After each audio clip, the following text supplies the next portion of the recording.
Show में। वजीर आला सिंध की नैब तलबी से मुतालिक खबर हकायक से बरक्स।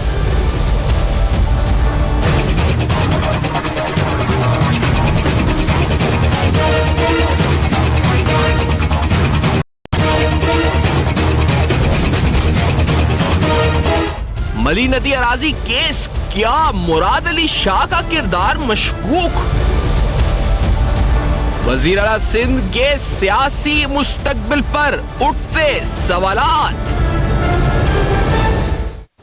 अस्सलाम वालेकुम। पस पर्दा हकायक सनसनीखेज इंकशाफात प्रोग्राम बेनकाब में हूं आपके साथ सैफान खान। सियासत में जो इस वक्त गर्मी है, सियासी जो इस वक्त दर्जा हरारत है, जो गुज़िश्ता कई एक हफ्ते पहले तक तो बहुत ज्यादा था। सूबे सिंध में बिलखुसूस रोज नई बातें, क्या गवर्नर राज लग जाएगा, क्या सूबे सिंध में कोई तब्दीली आएगी, सियासी तब्दीली आएगी, इन हाउस चेंज आएगी, डेमोक्रेटिकली पीटीआई कुछ कैंडिडेट्स ले लेगी, जीडीए के साथ मिलकर, एमक्यूएम के साथ मिलकर पीपल्स पार्टी के अंदर कोई फॉरवर्ड ब्लॉक बनेगा। ये सारे इस वक्त वो पॉसिबिलिटीज हैं जो ज़ेरे बहस रही हैं। लेकिन आज इस प्रोग्राम में कल से लेकर अब तक यानी गुज़िश्ता 24 घंटों के दौरान एक खबर जो ज़ेरे गर्दिश रही है वो वजीर आला सिंध मुराद अली शाह साहब की नैब तलबी से मुताल्लिक है।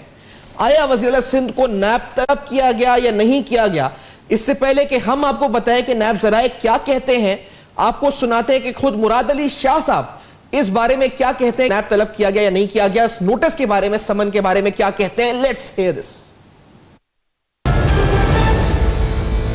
सबसे पहले तो भाई मुझे पता ही नहीं, मुझे आज के लिए कोई नोटिस नहीं है। लेकिन मुझे हैरत ये है, आप लोग मीडिया वाले हैं, देखिए फिर आप नाराज ना हो जाए। नाराज मैं करूँगा नहीं, आपसे हंस के बात करूँगा। कल ये टेलीविजन चैनल्स पे कुछ चला था,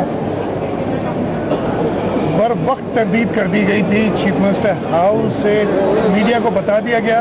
लेकिन आज अखबारों के भी, तो ये मीडिया जो है ना थोड़ी सी उसकी क्रेडिबिलिटी का इशू हो जाता है। आज के लिए कोई नोटिस मुझे नहीं। और ये बात बिल्कुल हकायक पर मबनी मुराद अली शाह साहब कर रहे हैं कि इनको कोई नोटिस इस सिलसिले में नैब का मौसूल नहीं हुआ, क्योंकि नैब के जराए भी यही कह रहे हैं कि नैब ने कोई नोटिस मुराद अली शाह साहब को दिया ही नहीं है। आज तलबी का या इससे पहले, क्योंकि कल तक कहा जा रहा था कि शायद तलब किया गया है, डेट नहीं पता, टाइम नहीं पता, लेकिन आज तो कैटेगोरिकली डिनाई किया गया है नैब जराए की तरफ से कि ऐसा कोई नोटिस मुराद अली शाह साहब को यानी उन्हें समन किसी केस में किया ही नहीं गया है। लेकिन जिस केस की बात हो रही है वो है मलीर नदी अराजी केस। और मलीर नदी अराजी केस जो कि 305 एकड़ जमीन पर मबनी है, उस हवाले से कुछ दस्तावेजात हमने हासिल किए हैं जिससे कहा जा रहा है जी कि इसमें शायद मुराद अली शाह साहब से मुताल्लिक कुछ एक और इन्वेस्टिगेशन स्टार्ट होने लगी है, जिसमें उनका किरदार इस हवाले से क्या था जब वो बतौर फाइनेंस मिनिस्टर इस जमीन की अलॉटमेंट मुबैना तौर पर उसकी जो रेट वैल्यूएशन थी उससे मुलव्वस थे। मैं आपको जो लैंड अलॉटमेंट मलीर नदी अराजी के हवाले से हुई है उसके हवाले से कुछ अहम तरीन दस्तावेजात आपके सामने रखता चलूं उस प्रोग्राम में, जिसमें डिटेल्स ऑफ लैंड अलॉटमेंट 305 एकड़ जब जो बंद बांधा गया from the northern side of Malir river और ये इसकी रीअलाइनमेंट हुई लैंड की, तो इधर तकरीबन 305 एकड़ 13 अलॉटीज को अलॉट की गई, जिसमें पहले नंबर पे मेहरान कोऑपरेटिव हाउसिंग सोसाइटी, फिर सिंध बिल्डिंग कंट्रोल अथॉरिटी जिसके अटॉर्नी मंजूर सोसाइटी, अब्दुल लतीफ, फहमीदा बेगम, सरताज बेगम। और ये तकरीबन इसके अगले कॉलम में आप देखेंगे कि रेट ऑफ अलॉटमेंट पर एकड़ लिखा हुआ है, जिसके बारे में शायद शक है जी, सवाल उठ रहे हैं कि शायद उन्होंने तय किया एज फाइनेंस मिनिस्टर मुराद अली शाह साहब ने। मिसाल के तौर पे मेहरान कोऑपरेटिव हाउसिंग सोसाइटी को 60 एकड़ अलॉट हुआ और वो 1.5 मिलियन पर एकड़ अलॉट किया गया, अमाउंट रिसीव थी 90 मिलियन। इसी तरह से इस प्रोजेक्ट का PC1 जिसके आप दस्तखत शुदा स्क्रीन पे PC1 देख रहे हैं, जिसमें नेस पार्क, इसके अलावा provincial coastal highway sub division Hyderabad, इसके अलावा दीगर इस वक्त अथॉरिटीज के सिग्नेचर्स हैं। और फिर अहम तरीन दस्तावेजात जिसमें जो प्रोविजन रखा गया PSDP के अंदर ब्लॉक प्रोविजन 2.5 बिलियन रुपीस का 2527 मिलियन रुपीस का बंद बांधने के हवाले से, और इस प्रोजेक्ट के ऑब्जेक्टिव्स भी डिफाइन किए गए कि आखिरकार इस प्रोजेक्ट के इस मंसूबे के फवाइद क्या होंगे। जैसे मिसाल के तौर पे जो आप अभी देख रहे हैं इसमें कहा गया कि that the government of Sindh would be beneficiary of the project, ये बंद बांधने से, by utilising the land for multipurpose project residential and commercial housing unit, the land is property of Sindh Revenue Board and would be reclaimed to generate high revenue collection as the land is linked to DHA। और DHA phase 7A इन्होंने specifically जो है इसमें highlight किया था। लेकिन अहम तरीन बात यह है कि 2015 में ही ये जमीन बशमूल नहरे ख़याम के 30 से 50 अलॉटमेंट्स कैंसिल हो गए थे। एक 500 एकड़ की जमीन मलीर की और कैंसिल हो चुकी है। अलॉटमेंट्स कैंसिल हुए थे। नैब को बाकायदा सिंध हुकूमत की तरफ से आगाह किया गया था कि लैंड अलॉटमेंट कैंसिल हो चुके हैं। इससे पहले कि हम अपने पैनल और जो मामला और जो इसकी डिटेल्स हैं इस पर आए, मुराद अली शाह साहब, इस अहम तरीन केस के बारे में हमने उनका मौक़िफ़ जानने की कोशिश की है। हमने उनसे भी किया है कि आप कुछ बताएं आके नैब नोटिस के बारे में, इस बारे में। ताहा जवाब मौसूल नहीं हुआ, लेकिन उन्होंने मीडिया से गुफ्तगू करते में जो स्टेटमेंट दी है इस केस के बारे में, हम वो सुन लेते हैं, आपको सुना देते हैं कि उन्होंने क्या कहा है। कानून के मुताबिक सारा इख्तियार है और जो काम भी हुआ है, मेरे वक्त में तो इसलिए कि 2013 से गालिबन बैन लग गया था कि सुप्रीम कोर्ट का बैन था, और जो बैन है उसके पाबंद हम हैं। तो जब से मैं 2016 में वज़ीर आला बना हूँ उधर तब से तो कोई ज़मीन दी नहीं की, लेकिन कानून के मुताबिक हक ज़रूर है। फ़िलहाल सुप्रीम कोर्ट ने एक पाबंदी लगाई हुई है और उस पाबंदी का हम फॉलो कर रहे हैं। ये है जी मुराद अली शाह साहब का मौक़िफ़। इमदाद सुमरो साहब सीनियर सहाफ़ी हैं, कराची में मेरे साथ मौजूद हैं। आयतुल्लाह दुर्रानी साहब पाकिस्तान पीपल्स पार्टी की तर्जुमानी करते हैं, सीनियर रहनुमा पीपल्स पार्टी के, हमें ज्वाइन कर रहे हैं इस्लामाबाद स्टूडियोज में। और पाकिस्तान तहरीक इंसाफ की तरफ से अब्दुल शकूर शाद साहब कराची स्टूडियोज में हमारे साथ मौजूद होंगे, जो कुछ ही देर में हमें ज्वाइन करेंगे। सुमरो साहब, आपने मुराद अली शाह साहब का मौक़िफ़ सुना है। नैब कहती है कि हमने इस पर तलब नहीं किया, लेकिन ये सवाल इमदाद सुमरो साहब आपसे और दीगर पैनलिस्ट से मजीद गुफ्तगू होगी इस छोटे से ब्रेक के बाद। जब हम वापस आएंगे कुछ और डॉक्यूमेंट्स भी दिखाएंगे और अहम तरीन डिस्कशन का आगाज करेंगे। मेरे साथ जुड़े रहिएगा।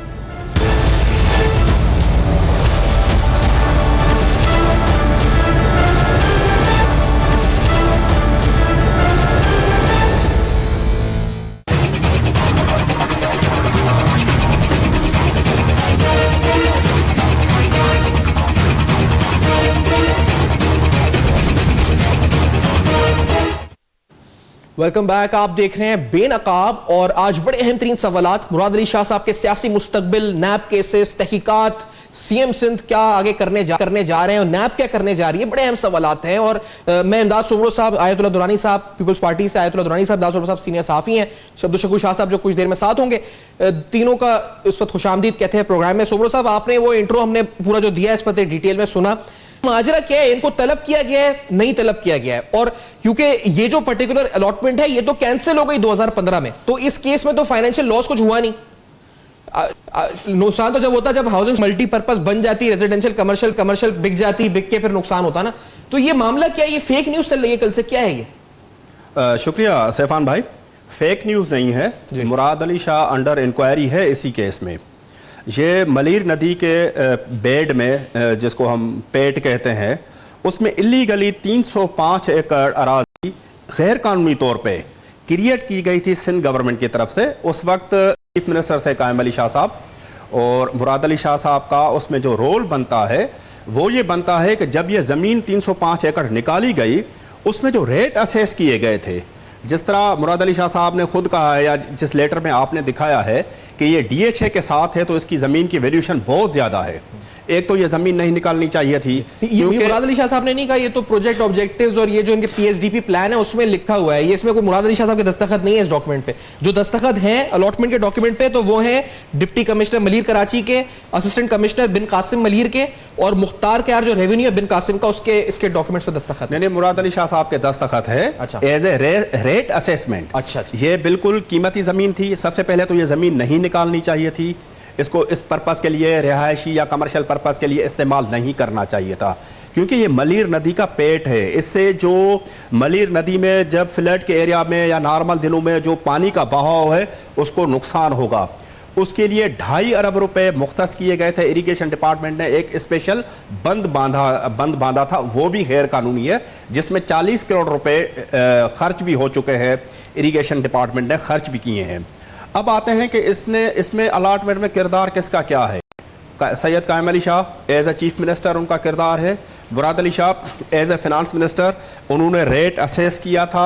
मिसाल के तौर पे 1 रुपए की चीज़ थी तो वो 10 पैसे में दी गई थी। इनका ये रोल बनता है, यही रोल उसमें नैब में अंडर इंक्वायरी है। उसके अलावा मुस्तफ़ा फुल थे, गुलाम मुस्तफ़ा फुल, वो कस्टडी में है नैब के दूसरे केसों में। वो मेंबर लैंड यूटिलाइजेशन थे। शाहजर शमून वो फौत हो चुके हैं, उनका भी उसमें किरदार है। इरिगेशन डिपार्टमेंट वालों का किरदार है जिन्होंने वो बंद बांधा था। और ये मामला ऐसा है कि जिसमें कौमी खजाने को कोई फाइनेंशियल लॉस नहीं हुआ था।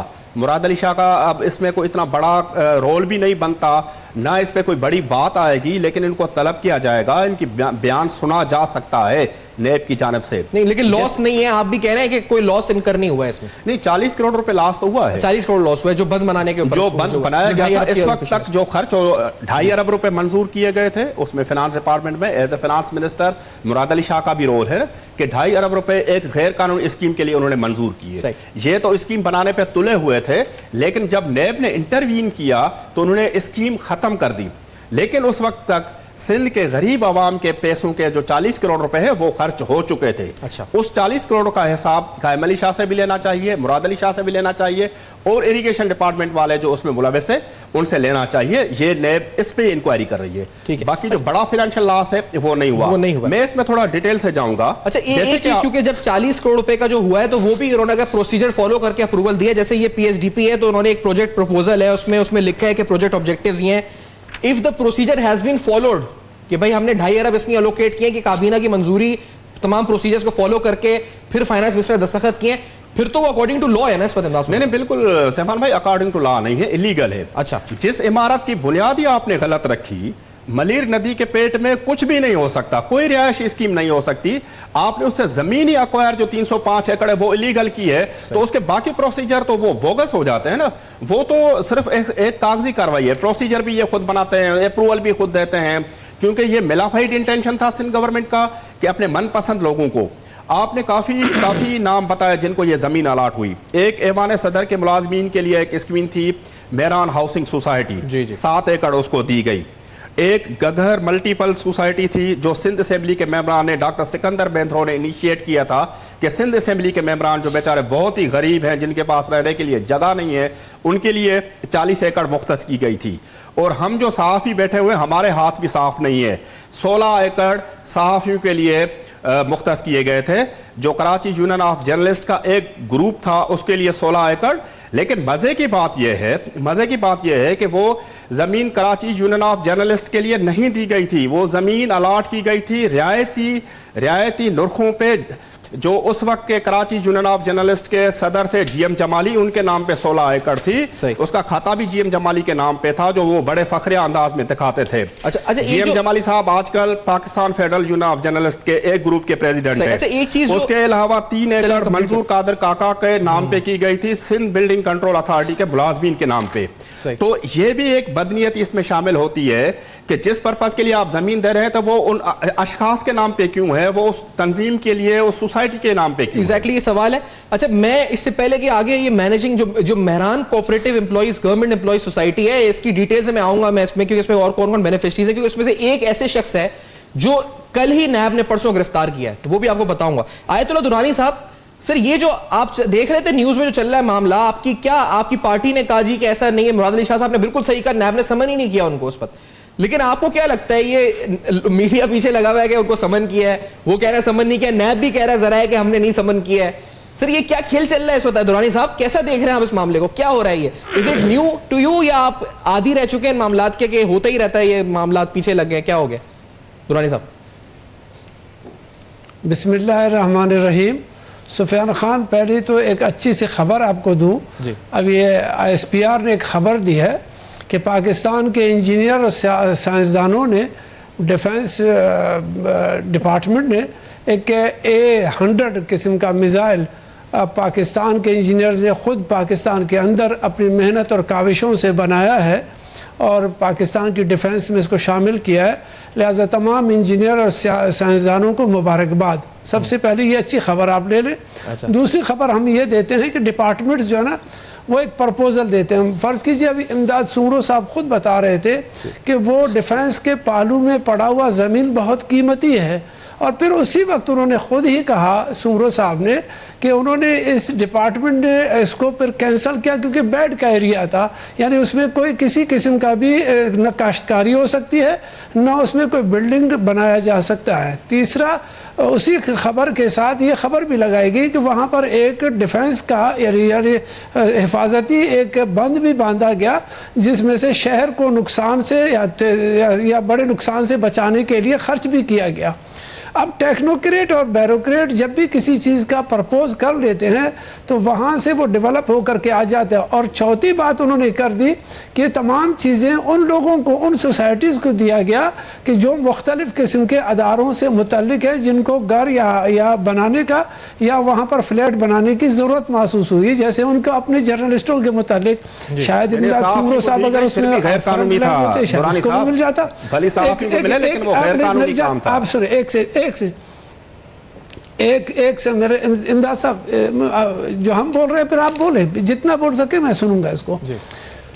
जहाँ तक सवाल है कि अदारों को दिया है, किसी ज़ात को, किसी पीपल्स पार्टी के वर्कर को, किसी शाह साहब को नहीं दिया है। और जब ये टेक्नोक्रेट या बैरोक्रेट नीचे से डेवलप कर लेते हैं एक प्रोग्राम को, जैसे आज का आपका प्रोग्राम है कि मलीर में और वज़ीर आला सिंध के मुतालिक अपने इस प्रोग्राम को करना है, तो आफ्टर ऑल आपने वज़ीर आला सिंध को टारगेट रख करके मीडिया ने एक प्रोग्राम तरतीब दिया, जो कि बकाया प्रोग्रामों के साथ मुंसलिक प्रोग्राम, इसका भी तरतीब दिया गया। हम को भी उसी तरह अंदाज में रहते हैं कि किसी न किसी, आपके भी किसी प्रोड्यूसर ने आपको भी बताया कि सर आज के खबर के साथ मुराद अली शाह को लपेट में लेने के लिए ये मलीर नदी वाला भी केस हम डेवलप दुरानी साहब, मैं तो बड़ा खुद ही आप मीडिया मुराद अली शाह साहब को हमने राब्ता किया, हमने मुराद अली शाह साहब से पूछा सर आप अपनी बात कर लें, आप अपनी बात कर लें। जी करें, कंप्लीट करें बात। सुफियान जी सर फरमाए बात। जैसे मुराद अली शाह साहब की तरफ से एक तरदीदी बयान आ चुका है कि मुझे नैब ने तलब नहीं किया, तो प्रोग्राम वहीं पर ख़त्म हुआ। उसके तफसीलात के मुतालिक आपका पहले से एडवांस बुकिंग जारी है का प्रोग्राम नहीं होना चाहिए था। अच्छा, तो आपको लगता है आयतुल्लाह दुरानी साहब के ये प्रोग्राम कोई करवा रहा है, दावेदार होना चाहिए। दुरानी साहब, आपको लगता है कि ऐसे प्रोग्राम जो है कोई करवाता है, यानी कि प्रोड्यूस, आप कहते हैं ना प्रोड्यूसर कोई होता है, यानी कोई, ये कौन से प्रोड्यूसर की आप प्रोग्राम प्रोड्यूसर की बात कर रहे हैं या कोई और प्रोड्यूसर की आप किधर इशारा कर रहे हैं? क्या मतलब कोई प्रोग्राम करवाता है आपकी नजर में ये सारे? नहीं, मैं सिर्फ इतना बता दूं सुफियान साहब, बंदे को पता नहीं चलता है, साथ रक्शे वाला भी बंदे को फीड कर सकता है कि सर इस पर भी थोड़ा सा जायजा ले ले। और वो लेकिन मैं मिसाल के तौर पे ना, आप जिन टेक्नोक्रेट्स की बात कर रहे हैं, अगर इजाजत दें सर एक सवाल, क्योंकि जिन टेक्नोक्रेट्स की आप बात करें, मिसाल के तौर पे जो मैनेजिंग कमेटी है मेहरान कोऑपरेटिव सोसाइटी की, जिनको ये प्लॉट्स अलॉट किए गए, उसके प्रेसिडेंट मंजूर कादिर काका है। हम सब जानते हैं कि वो मंजूर कादिर काका किसके करीब रहे, वो कौन से टेक्नोक्रेट है। शाहजर शमून है, हम ये भी जानते हैं। वो फिर काजी जान मोहम्मद डीसी मलीर है इस वक्त, जो कल गिरफ्तार हुए, नैब ने जिनको अरेस्ट किया है। तो सर ये किसी, इनका ना किसी डीएचए से ताल्लुक है, इन लोगों का जिनके नाम है शाहजर शमून, इसके अलावा इसमें डॉक्टर अताउर रहमान पनवर, अली अजहर खान बलोच और रोशन अली शेख, ये सारे नाम जो इस वक्त है दुरानी साहब, अनफॉर्चुनेटली ये है तो टेक्नोक्रेट्स, लेकिन ये किसी सियासी जमात से ताल्लुक है। जी मैं फिर आपको कहता हूं, जी मैं फिर आपको बता दूं कि ये वो अदारों के लोग हैं जिनको हमने भर्ती नहीं किया शुरू से, ये पाकिस्तान के अदारों के मुलाजिमीन हैं। अगर डीसी साहब है तो मैंने इसको सीएसपी ऑफिसर नहीं लगाया, मैंने नहीं लगाया। अगर सर मौका दें, एक कमर्शियल ब्रेक है, आप कह रहे हैं कि लोग जो है इस वक्त दूसरे इदारों ने, ये मतलब इदारों ने भर्ती किया, क्या कहना चाह रहे हैं, किस इदारे, क्या हो रहा है, क्या बात कर रहे हैं, लेकिन इसके डिटेल हम जानेंगे दुरानी साहब आपसे, मौका आपको देंगे भरपूर जवाब देने का। और पाकिस्तान तहरीक इंसाफ क्या मौक़िफ़ रखती है इस पूरी अकाउंटेबिलिटी ड्राइव के ऊपर, ये भी जानेंगे इस छोटे से ब्रेक के बाद। मेरे साथ रहिए।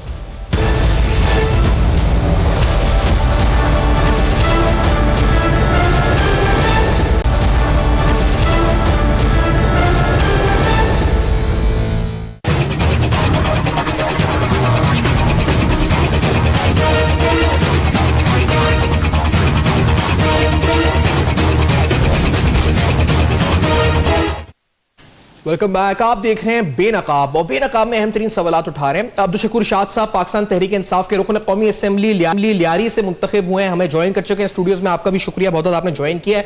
मैं दुरानी साहब, मैं क्योंकि ब्रेक से पहले कट कर गया था, आपकी बात ब्रेक आ गई उस पर, तो मैं आपको बता रहा था मैनेजिंग कमेटी के अंदर नाम आप सुने, मंजूर कादिर काका किसके करीब था, दुनिया जानती है, शाहजर शमून का नाम है, काजी जान मोहम्मद जो कल गिरफ्तार हुआ है उसका नाम है, इसमें अली अजहर खान बलोच, रोशन अली शेख, बहुत से अहम नाम है जिनका ताल्लुक किसी ना किसी तरह आपकी हुक्मरान जमात पीपल्स पार्टी सिंध में जो है उससे रहा है।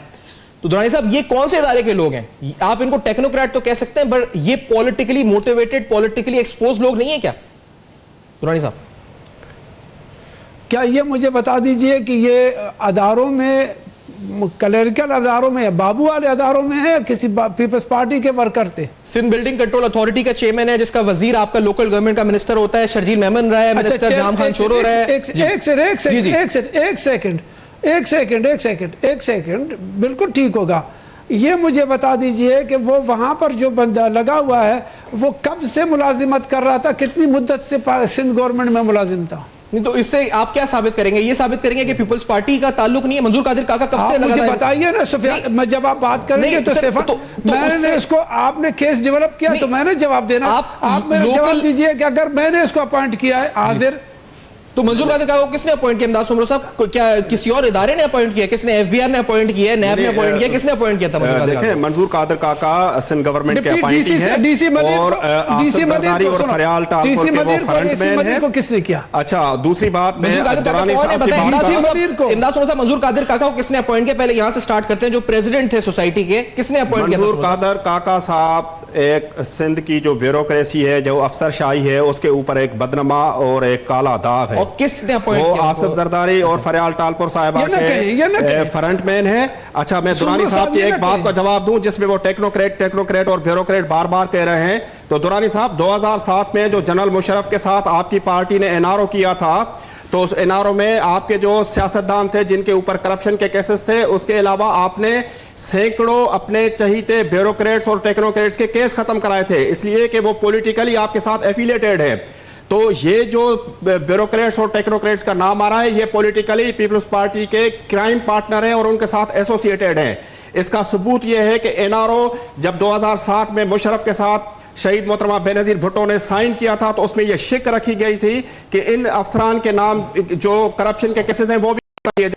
तो यह साबित होता है कि आपका उन ब्यूरोक्रेट्स और टेक्नोक्रेट्स के साथ गठजोड़ है, जो आपके क्राइम पार्टनर है, जो आपके कहने पे सैकड़ों एकड़। लेकिन वैसे भी अगर वैसे भी दुरानी साहब, यानी आप ये कह रहे हैं कि अगर ये एक प्रोसेस के तरीके आए, यानी ये फेडरल गवर्नमेंट ने अपॉइंट किया, किसने? मतलब आप क्या कहना चाह रहे हैं? आप ये बताएं दुरानी साहब, आप क्या समझते हैं? किसी और ने अपॉइंट किया? कोई साजिश है ये? अब इमदाद साहब जरा सुनिए, जब मंजूर काका एक सीनियर होकर के आ जाता है तो इसकी अपॉइंटमेंट हमने नहीं किया है। ये पीपल्स पार्टी के नहीं होते, ये रियासत पाकिस्तान के मुलाजिमीन होते हैं। इसी तरह रियासत पाकिस्तान का मुलाजिम होता है, जैसे जर्नल होता है, जैसे जज होता है, जैसे बाकी आप अदारे होते हैं। अदारों में मुलाजिमत करना एक अलग सब्जेक्ट है। उसके मुताबिक जब टेक्नोक्रेट या ब्यूरोक्रेट किसी चीज़ को डेवलप कर लेता है, वो सियासतदान की फरमाइश पे नहीं होता। सियासतदान उस चीज़ का, वो पटवारी सियासतदान नहीं है, डिप्टी कमिश्नर सियासतदान नहीं है, असिस्टेंट कमिश्नर सियासतदान नहीं है। तमाम चीज़ों से, इंजीनियरिंग से होता हुआ जब प्रपोजल आ जाता है एज ए फेडरल मिनिस्टर या सीएम या प्राइम मिनिस्टर के टेबल पर, फिर वो कैबिनेट या कमेटियों को चला जाता है। थोड़ा मैं इनकी बात का जवाब दूं। जो मंजूर कादिर काका है, उनके एक भाई हैं, उनका नाम है गुल काका, वो चीफ बॉडीगार्ड हैं आसिफ जरदारी साहब के। और उनके जो दूसरे भाई हैं, उनका अभी मुझे नाम याद नहीं आ रहा, वो 2 साल सिंध पब्लिक सर्विस कमीशन के चेयरमैन रहे थे पॉलिटिकली, जिनको सुप्रीम कोर्ट ने नाअहल करार देकर। और उसके अलावा दुरानी साहब, मैं बताऊं एक बात, दुरानी साहब काका की दुरानी साहब एक बात मैं बता दूं, दुरानी साहब एक आप जवाब मुकम्मल कीजिएगा। दुरानी साहब एक सेकंड, दुरानी साहब 223 मिलियन यानी 22 करोड़ रुपए एक बिल्डर ने, कराची में बिल्डर ने, एक जो आबाद के पैटर्न चीफ भी हैं, जेआईटी में नाम आया है, 22 करोड़ दिए मंजूर कादिर काका को एसबीसीए में। वो 22 करोड़ भी फेक अकाउंट्स में गए, जिन फेक अकाउंट्स का ताल्लुक जरदारी साहब से जोड़ा जा रहा है। तो सर ये जो मनी ट्रेल है ना, ये मनी ट्रेल ये किसी इदारे के अकाउंट में नहीं जा रही, ये भी आपके पार्टी के को चेयरमैन के अकाउंट में जा रही है, ये मेरे अकाउंट में भी नहीं जा रही, नैब अकाउंट में भी नहीं जा रही। 22 करोड़ जी। सेफान, 2 चीजों को अलग अलग रखें। नंबर 1 तो आपने मुझे कहा कि जो मलीर डेवलपमेंट सोसाइटी का ये जो आपने अराजी केस है, उसमें डेवलपमेंट की बुनियाद पर एक टेक्नोक्रेट ने डेवलप किया, वो एक अलग है। करप्शन करने वाला बंदा मंजूर काका हो कि आयतुल्लाह दुरानी हो, उस पर कानून पाकिस्तान लागू होता है, उसको जेल जाना चाहिए। साबित करो तो जेल भेजो, साबित ना करो तो मीडिया मत खेलो। दूसरा, सुमरो साहब, भाई किसी का जवाबदेह नहीं होता। अगर भाई का जवाबदेह होता तो इस्लाम में बहुत सारे क्वेश्चन उठाऊंगा। फिर बहुत सारे सुमरोज जो इस वक्त पीपल्स पार्टी में, वो भी आपकी तरफ से, आपके भाई आपके कबीले के। आपकी पार्टी पूरे दिन अलीमा खान के एसेट्स के ऊपर आवाज उठाती रहती है, पूरे दिन आप लोग इमरान आपकी प्रेस कॉन्फ्रेंस शुरू होती है अलीमा खान से। दुरानी साहब, अलीमा खान से प्रेस कॉन्फ्रेंस शुरू करते हैं आप। बहुत सारे सूबरोज हमारे साथ हैं, उनको मैं क्या कहूं। दुरानी साहब, अलीमा खान से प्रेस कॉन्फ्रेंस शुरू करते हैं आप, अलीमा खान ने प्रेस कॉन्फ्रेंस खत्म करते हैं। नफीसा शाह साहिबा हो, कमरुज़्ज़मान कायरा साहब हो, आप इमरान खान साहब की बहन के दुबई के एसेट्स, उनके एफबीआर पेमेंट्स, वो भी तो इमरान खान साहब की बहन है, उनका क्या ताल्लुक फिर इमरान खान साहब से? क्यों उनके एसेट्स और उनके अनडिक्लेयर्ड इनकम को आप सवाल में रोज उठाते हैं कि एफबीआर क्यों कुछ नहीं कर रहा? ये भी तो बहन है, फिर बहन भाई का सवाल नहीं होता तो दुरानी साहब वो हाँ उस अब आप आ गए ना सही बात पे। अच्छा, आप ये है, अच्छा, मुझे सर मौका दें तो शेखुल शाह साहब को शामिल करने का शो में। सुनिए अब तो शेखुल शाह साहब प्लीज आप बताएं आपके नजदीक इसी का जवाब मौका देने से टाइम कम रह जाएगा, अभी आए भी लेट शाह सिर्फ एक लफ्ज है। वो अलीमा खान अलीमा बीबी का जो केस है वो अकबर एस बाबर का केस है कि जो बाहर चंदा होता था पाकिस्तान के नाम से। प्रेस कॉन्फ्रेंस रोज कमरुज़्ज़मान कायरा करता है, वो अकबर बाबर नहीं करता। उसमें पैसा शिफ्ट हो रहा था जो इंडिया से भी गया था। कमरुज़्ज़मान कायरा करते हैं रोज press conference, Nafisa Shah press conference करती है, Akbar S Babar press conference करता ही नहीं। अब तो मीडिया में दिखाती भी नहीं उसकी प्रेस कॉन्फ्रेंस कहां आती है, मुझे तो नजर नहीं आती। रोज पीपल्स पार्टी की क़यादत अलीमा खान के एसेट पर सवाल उठाती है, जो बहन इमरान खान साहब ने वही बताना है, भाई और बहन पर सवाल उठा रहे हैं, आप लोग उठा रहे हैं। और जावेद इकबाल अकबर शाह साहब प्लीज, जावेद इकबाल शाह साहब, अगर मैं शाह साहब से बात करूं दुरानी साहब प्लीज, हमारे पास वही डेटा मुझे मौका दे। शाह साहब जी, सर आप फरमाएं आपका क्या मौक़िफ़ है इस बारे में? ये लोग जो हैं ये पॉलिटिकली एक्सपोज, आप इन नामों को जानते हैं। शाह साहब कराची शहर में रह रहे हैं, ये कहते हैं ये इदारों से आके बैठ गए, यानी अपनी सिविल सर्विस से आए और इनका पॉलिटिकली कोई एक्सपोजर नहीं है, they are not affiliated politically. Manzoor Qadir काका, शाज़र शमूनी जो नाम है सारे। भाई ये बात ये है कि दुरानी साहब मेरे लिए काबिल एहतराम है। दुरानी साहब आप अपनी एनर्जी क्यों ज़ाया कर रहे हैं? सुप्रीम कोर्ट में सारी चीज़ें ऑलरेडी पक चुकी है, सब कुछ तैयार है और 7 तारीख को शायद कुछ फैसला भी आने वाला है। तो लेट्स सी कि कोर्ट क्या फैसला करता है। मेरी बात तो सुने ना, वो अब क्या फैसला होता है। और सुप्रीम कोर्ट वैसे कह चुकी है कि जो ज़ेर समाअत मुकदमात है उस पर हमें रायज़नी करने का कोई इख्तियार तो नहीं है, ठीक है ना। लेकिन जो ज़मीनी सवालात ये पूछे जा रहे हैं, जो कराची के मसाइल के हवाले से या दूसरी चीज़ें हैं, उन पर आए बात करें, इस मुल्क की बात करें। जिसने इस मुल्क को लूटा है, जिसने ये बिला तफरीक में कह रहा हूँ, अक्रॉस द बोर्ड अकाउंटेबिलिटी होनी चाहिए। बहुत हो चुका, 10 सालों में जो जुल्म ज्यादती इस कौम के साथ हुआ है, एक एक पाई वसूल की जानी चाहिए। चाहे मैंने किया है, चाहे सुमरू साहब ने किया, चाहे दुरानी ने किया या किसी और ने किया, हर एक के साथ एहतसाब होना चाहिए। आप इस बात से कतई नजर के वो कहते हैं ना, उजरे गुना 32 गुना जी, वो अब हम उस गुनाह के मुर्तकिब हो रहे हैं। अगर हम किसी गलत आदमी की वकालत करेंगे ना तो अल्लाह ताला के सामने हम कल हाजिर हमें होना है, वहां पर हमें अल्लाह के हुजूर क्या जवाब देंगे हम कि हमने करप्शन करने वालों का साथ दिया।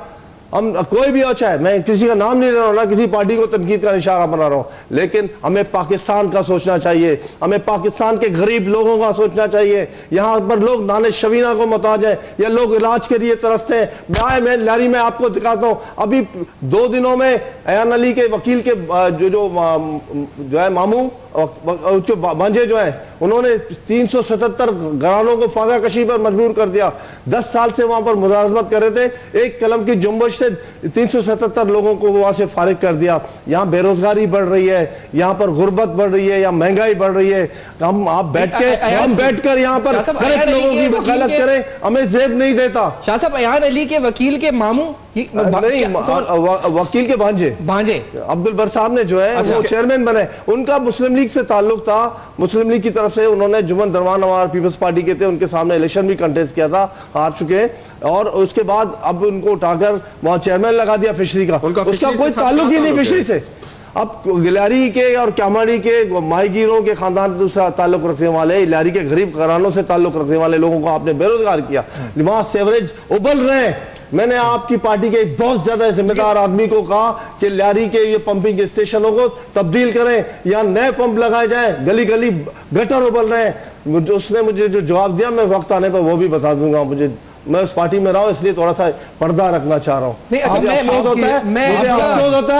अफसोस होता है आज हमारे लोग बूंद बूंद पानी को तरस है और यहाँ लोगों के खरबों रुपए के शाह साहब, मैं सर माजरत के साथ एक बात बताऊं, दुरानी साहब ने एक सवाल उठाया ना, वो इमदाद सुमरो साहब और शाह साहब, ये रेलेवेंट सवाल है। देखिए, ये सवाल मजाक के अलावा जरदारी साहब ने जब बोला था कि उस अकाउंट में पैसे डाल दिए कुल्फी वाले के, तो साबित कैसे करेंगे कि मैंने डाले थे पैसे?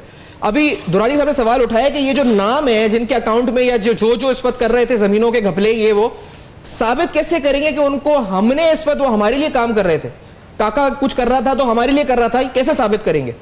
तो ये लिंक कैसे स्टैब्लिश होगा सुमरो साहब? ये दुरानी साहब ने जो सवाल पूछा है, तो इसका जवाब नैब के पास कैसे करेंगे साबित कि किसका ताल्लुक किससे? सर दूसरे मामलात को छोड़ें, सिर्फ इस पे फोकस करें ना, जो 305 एकड़ की जमीन है जिसमें मुराद अली शाह लेम एक्सक्यूजेस दे रहे हैं, तो भाई स्कीम भले ब्यूरोक्रेट्स ने की, उनका मान लेते हैं दुरानी साहब का आर्ग्यूमेंट कि उनका पीपल्स पार्टी से कोई ताल्लुक नहीं है। रेट असेस तो मुराद अली शाह ने किया, अलॉटमेंट का ऑर्डर तो कायम अली शाह ने निकाला, इरिगेशन का जो ठेका है 2.5 अरब रुपए का, जिसमें उन्होंने अपने कमीशन का भी ख्याल रखा होगा as a finance minister, as a chief minister, वो किसने किया? वो इनको कौन से ब्यूरोक्रेट ने इनको आंखों में सुरमा डाल के ये कराया? 40 करोड़ रुपए इस वक्त लॉस हो चुका है, वो 40 करोड़ रुपए का नुकसान कौन भरेगा?